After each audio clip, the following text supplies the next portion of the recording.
Interesting time that we had budgets forwarded on successive days.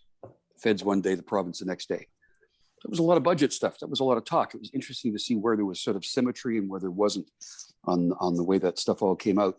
One of the things that stood out for us, Matthew, in the federal budget was the commitment finally to affordable daycare and to get more daycare spots in place, because that means people can go back to work, right? If they know that there is a place for their kids to go, then both parents or a single parent can head back to work on a more regular basis. So that was something that we saw as a highlight. What was your feeling about what the government's priority was? It had been 2 years since the previous budget.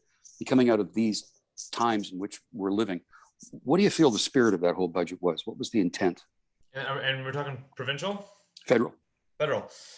I think the intent of this main budget was actually to try to get Canada's economy back on track and it's mainly to do with small business owners and their families. I think that's kind of where we're targeting.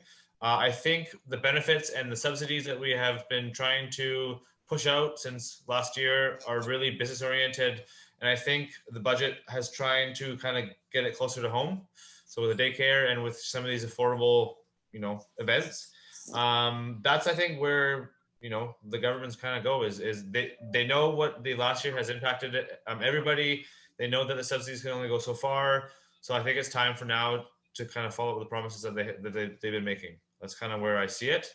But I do know that from the budget side of things and the internal side of things, they are also struggling with a lot of unknowns with this budget, right? So I think they're just trying to encompass everything, but not make any false expectations. That's also very important, right? Because they don't know what's happening for the next year.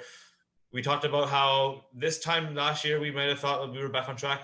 May 2021, everything's back to normal. We're going to the beach together. With Bonnie Hendry's announcement of kind of another summer passing, we really don't know what's going to happen this year. So I think they've done their best to tackle the main issues, especially after the pandemic, but not go too far with the unknown.